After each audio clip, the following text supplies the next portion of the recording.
Amis du jour, chalutations. Pour les petits nouveaux, moi c'est Sekhmet, et je vous souhaite la bienvenue dans mon podcast littéraire. Dans mon émission, je vais tenter 3 fois par semaine de vous donner envie de découvrir des livres de tout poil, récents et moins récents. Alors, si ça vous tente, c'est par ici la suite.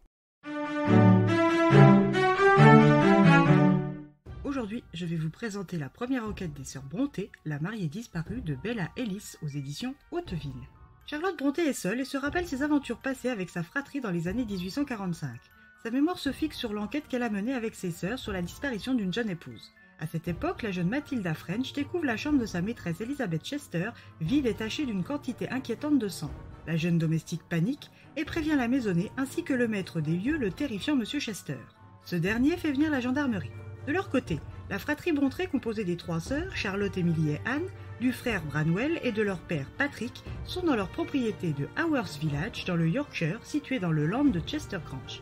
Patrick Brontë est pasteur de son village et veuf de longue date. Il a élevé ses enfants seul après la mort de son épouse Maria et est très proche de ses filles à qui il laisse de nombreuses libertés pour l'époque. Ayant eu vent de la disparition suspecte d'Elizabeth Chester et de la découverte sanglante l'accompagnant par Branwell, Charlotte et Emily, qui ont connu la pauvre Matilda du temps de leur internat, décident de s'intéresser d'un peu plus près à cette affaire. La police piétinant et ne trouvant rien d'incriminant classe rapidement l'affaire sans suite. Les traceurs, qui s'ennuient fermement dans le salon paternel, décident de reprendre l'enquête et commencent leur investigation du côté de leur ancienne connaissance Matilda. Sous couvert d'apporter leur soutien à cette ancienne camarade d'école, les filles Brontë commencent à fouiner. Se rappelant le caractère fragile de Matilda, Charlotte et Emily pensent retrouver la pauvre créature effondrée. Mais c'est une jeune femme maîtresse d'elle-même qui les reçoit. Elle leur raconte toute la scène, de la veille au soir jusqu'au matin de la découverte. Durant cet entretien, elles font la rencontre de la revêche Madame Crawley. Alice Crawley est au service des Chester depuis toujours et est une protectrice dévouée pour Monsieur Chester Jr.